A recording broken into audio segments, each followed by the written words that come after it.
psychological horror in realistic situations and how you have to be aware of the world and the certain rules that we go by. How do you mean? You mean how we live our daily lives? Or? Yeah, what's socially acceptable and how we, you know, as a family man, you have to be obligated to your family and those. Yeah, I guess in the parameters of Knock Knock, yeah, we're presented with a character, Evan Weber, who's a father. He has 2 kids. He's married. He works as an architect. He has a nice house. He lives in a nice neighborhood.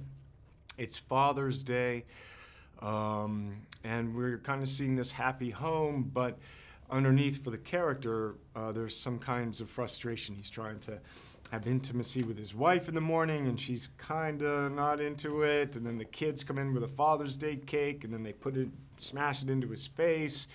You know, his home is covered in her art. And so, you know, it kind of sets up this table for when the 2 girls come, and he wants to generally help them. I mean, he's a good guy, as my character says, and then they go about seducing him, and they have a menage a trois, and then he wakes up in the morning kind of wishing and hoping that that would go away, and it doesn't. They're there to stay, and they end up kind of confronting him and torturing him and punishing him to try and get him to, in a way, apologize for what he's done. So Knock Knock is a fairly kind of ethical, moral story, a cautionary tale. So how about the psychology of the man as he descends into the situation with no or little control?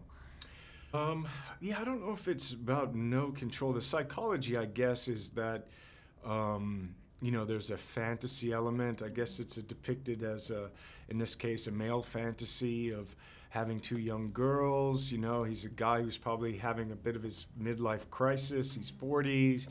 He used to be a DJ. He used to be cool, but now he's not.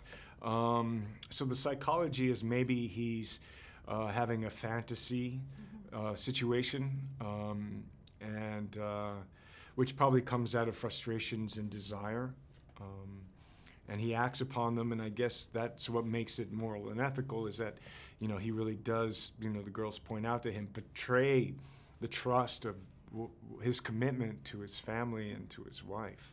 How did you go in to prepare for the role? What mindset did you have? Just trying to figure out Evan. You know, just who is he? You know, I think spoke a bit about it, just, you know, kind of a midlife. I mean, everything's good. He's a good guy. But he does something wrong, and he refuses to look at that. And I think that people can, you know, I mean, the movie really kind of talks about, you know, who's the victim, who isn't. The girls that you learn have a kind of tragic past. And in their side, it's kind of a revenge story. They're kind of acting out.